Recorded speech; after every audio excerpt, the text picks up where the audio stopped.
जय हिंद साथियों। देखिए, जब तक आप लोग किसी एक वैकेंसी पे फोकस नहीं करेंगे तब तक आप लोग ऐसे ही तैयारी करते रहेंगे और सिलेक्शन हो पाना थोड़ा सा मुश्किल रहेगा। इसलिए आप लोगों को करना क्या है कि एक ही किसी वैकेंसी को टारगेट करिए जिससे आपका सिलेक्शन आसानी से हो जाए। जी हाँ साथियों, एक नोटिफिकेशन निकला है। मैं आपको पता होगा कि हाँ 1130 वैकेंसी आ गई है सीआईएसएफ में फायरमैन की पोस्ट पे। लेकिन साथियों, इस वीडियो में ऐसी कुछ जानकारियां दूंगा जिससे कि निश्चित है, अगर पूरी जानकारी आप लोग अपने पास रखेंगे तो आपका सिलेक्शन हो जाएगा, 100% हो जाएगा। इस पूरे वीडियो के माध्यम से रिक्रूटमेंट ऑफ कांस्टेबल फायर सिर्फ मेल कैंडिडेट के लिए वैकेंसी होती है और 1130 वैकेंसी एक अच्छी खासी वैकेंसी है। हर स्टेट की अलग अलग, आप चाहे जिस भी स्टेट से होते हैं आपकी अलग है वैकेंसी। आपको सिर्फ उसी में फाइट करना है, उसी में आपका कंपटीशन रहने वाला है। इस तरीके से वैकेंसी है, बहुत अच्छा मौका है आपके पास। आपको क्या करना है कि पूरी अच्छे से तैयारी करते हुए सिलेक्शन ले लेना है। पूरा वीडियो ध्यान से देखिएगा ताकि कोई भी चीज छूटने ना पाए। अगर निश्चित है ये वीडियो देख लेंगे तो सिलेक्शन तक, फॉर्म भरने से सिलेक्शन तक आपको कोई ऐसी जानकारी रहेगी कि जो छूट जाए। ठीक है, सारी कुछ जानकारी यहाँ पे मैं प्रोवाइड करा दूंगा। दोबारा कहीं कोई भी वीडियो देखने की आपको जरूरत नहीं पड़ेगी। साथियों, जो ये सीआईएसएफ कांस्टेबल फायरमैन की जो वैकेंसी आई है 1130, इसका जो एप्लीकेशन स्टार्ट होगा वो 31 अगस्त से स्टार्ट होगा। लास्ट डेट इसकी 30 सितंबर रहेगी। ठीक है, एक महीने का पूरा पूरा आपको समय मिलेगा। इसकी जो सैलरी रहेगी साथियों वही 21,700 पे लेवल कांस्टेबल की है, तो पे लेवल 3 इसमें रहने वाला है।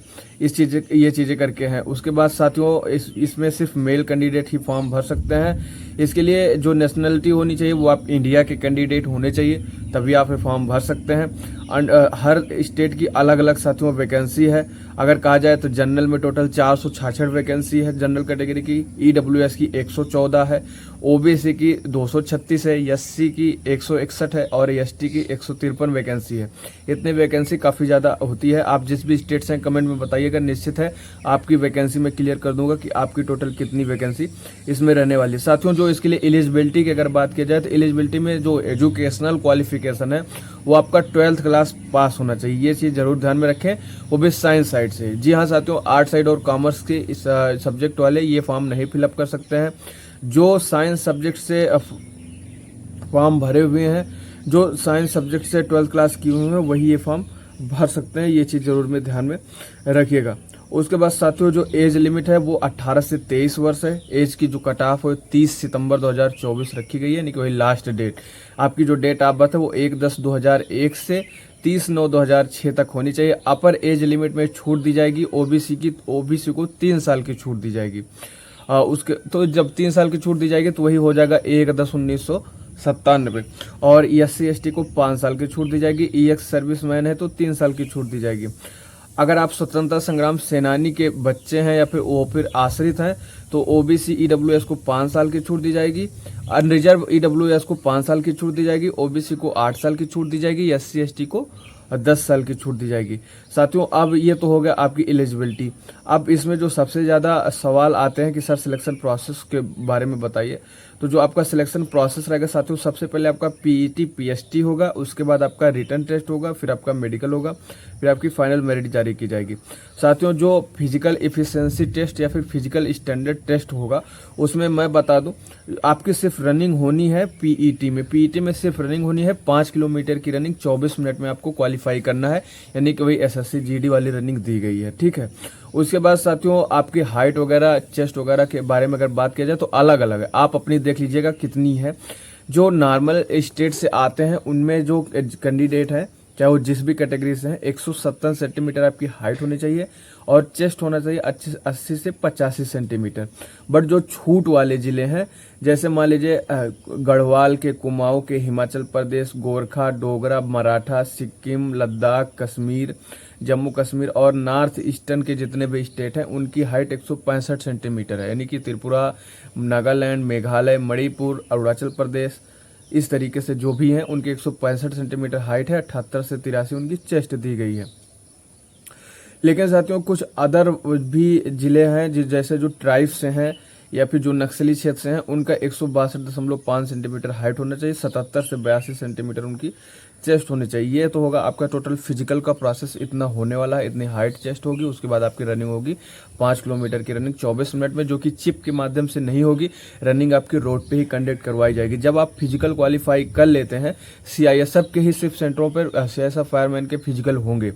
उसके बाद जब आप फिजिकल क्वालिफाई कर लेते हैं तो आप पेपर के लिए जाएंगे, जो कि कंप्यूटर पे होगा, यानी कि ऑनलाइन एग्जाम होगा, पहले ही क्लियर कर दिया है इन लोगों ने। 100 नंबर का आपका पेपर होगा, 120 मिनट आपको समय दिया जाएगा। जनरल इंटेलिजेंस यानी कि रीजनिंग के आपके 25 प्रश्न रहेंगे 25 नंबर के, मैथ के आपके 25 प्रश्न रहेंगे 25 नंबर के, और जीके जीएस के 25 प्रश्न रहेंगे 25 नंबर के। हिंदी या फिर इंग्लिश दोनों में से एक आपको करना रहेगा, जो भाषा होती है, 25 प्रश्न रहेंगे 25 नंबर के। इस तरीके से 100 प्रश्न 100 नंबर के रहेंगे, 120 मिनट आपको मौका दिया जाएगा इस एग्ज़ाम को निकालने के लिए। 120 मिनट में आपको टोटली क्वालिफाई करना है साथियों। तो जब भी आपके फॉर्म 31 अगस्त से स्टार्ट होते हैं, आप लोग जाके अपना फॉर्म वगैरह भर लीजिएगा साथियों। उसके बाद मैं बता दूं, रिटन टेस्ट के बाद जब आपका रिटन एग्जाम हो जाता है तो वैकेंसी के अकॉर्डिंग आपकी एक लिस्ट जारी की जाती है, जिसमें आपका लिस्ट तो पहले से ही जारी की जाएगी। जब आप फॉर्म भर लेंगे तो उसके बाद से ही लिस्ट आनी स्टार्ट हो जाएगी। पहले एक लिस्ट आएगी कि कितने कैंडिडेट हैं टोटल, किसका फिजिकल कहाँ पे गए होगा। उसके बाद साथियों फिजिकल होने के बाद रिटर्न के लिए लिस्ट तो नहीं आती है, लेकिन रिटर्न के बाद फिर मेडिकल के लिए लिस्ट आती है कि कितने लोगों का मेडिकल यहाँ पे कंडक्ट करवाया जाएगा, या फिर कहें तो कितने लोगों का रिटर्न एग्जाम क्वालिफाई हुआ है। इस तरीके से करके जो जानकारियाँ दी जाती है। उसके बाद साथियों लिस्ट के अकॉर्डिंग आपका मेडिकल हो जाएगा। मेडिकल के बाद वैकेंसी के बराबर आपकी फाइनल मेरिट जारी की जाती है, यानी कि 1130 लड़कों की फाइनल मेरिट लास्ट में जारी की जाएगी। साथियों ऐसी जानकारी अगर पसंद आ रही हो तो वीडियो को लाइक कर दीजिए। ऐसी ही जानकारियां इस चैनल पर आपको मिलती रहती हैं, तो चैनल को सब्सक्राइब कर लीजिएगा। उसके बाद साथियों अब यहाँ पे जो सबसे महत्वपूर्ण बात रहेगी इस पूरी भर्ती प्रक्रिया में, पहले ही दिन से यानी कि आज से आपको अपने रिटर्न पे फोकस करना पड़ेगा, आपके फिजिकल पे फोकस करना पड़ेगा, आपके मेडिकल पे फोकस करना पड़ेगा। आप ये इंतज़ार नहीं कर सकते हैं कि मेरा फॉर्म भरा लिया जाए, उसके बाद रनिंग की डेट आ जाए, फिर मैं रनिंग करूं, फिर रिटर्न की डेट आ जाए तो फिर मैं रिटर्न देने जाऊं। ऐसे आपका सिलेक्शन नहीं होगा। मैंने शुरू में ही बता दिया था, एक वैकेंसी को आपको टारगेट करना होगा, चाहे जिस भी वैकेंसी को। हालांकि जिस भी वैकेंसी को आप टारगेट करते हैं, अगर मान लीजिए आप सीआईएसएफ फायरमैन को ही टारगेट कर लेते हैं तो निश्चित है आपको इसके साथ साथ और भी आप एग्ज़ाम क्वालिफाई कर लेंगे। ऐसा मेरे साथ भी हुआ है, इसलिए मैं बता रहा हूँ आपको। जैसे मान लीजिए जो इसका सिलेबस आप देख रहे हैं, या फिर जो हाइट वगैरह देख रहे हैं, या फिर जो रनिंग देख रहे हैं, टोटली एसएससी जीडी की समझिए, एसएससी जीडी का पूरा सिलेबस। हाँ, इसमें फायरमैन से रिलेटेड कुछ प्रश्न रहेंगे रिटन एग्जाम में एक्स्ट्रा। जीके जीएस में फायरमैन से भी रिलेटेड आते हैं चीज़ें, वो मैं मानता हूँ, वो आपको अलग से कवर करने होंगे। बाकी अगर आप एसएससी जीडी को ही टारगेट करके लेके चलते हैं, 2025 में आप एसएससी जीडी जो रिक्रूटमेंट अभी जल्दी में नोटिफिकेशन उसका भी जारी किया जाएगा, अगर उसको टारगेट करके ले जाते हैं तो सीआईएसएफ फायरमैन भी बहुत ज़्यादा हार्ड नहीं पड़ेगा आपके लिए, ईजी ही पड़ेगा। बस सिर्फ मैं बता रहा हूँ सीआईएसएफ फायरमैन के लिए क्या है कि वही जो एक्स्ट्रा चीज़ें रहेंगी फायरमैन से रिलेटेड वो आपको पढ़नी पड़ेगी। तो आप एसएससी जीडी को अगर टारगेट करके ले जाते हैं तब भी सीआईएसएफ फायरमैन में आपका सिलेक्शन हो जाएगा। और इस वीडियो में जितनी जानकारियां मैं दे दिया हूं, मुझे नहीं लगता कि ऐसी कोई भी जानकारी छूट रही है या फिर ऐसी कोई भी जानकारी बची हुई है जो कि इस भर्ती से रिलेटेड रही है। ठीक है, तो अगर इसके अलावा भी कोई सवाल आपके मन में है तो कमेंट सेक्शन में पूछेगा। व्हाट्सएप चैनल का लिंक डिस्क्रिप्शन में दिया गया है, इंस्टाग्राम का लिंक डिस्क्रिप्शन में दिया गया है, ज्वाइन कर लीजिएगा। अगर मैसेज करना चाहते हो तो इंस्टाग्राम पर मैं सभी के सवालों का जवाब देता हूँ। आशा करता हूँ दी गई जानकारी पसंद होगी। जानकारी पसंद है तो वीडियो को लाइक कर दीजिए। मिलता हूँ नए वीडियो में नई जानकारी के साथ, तब तक के लिए जय हिंद जय।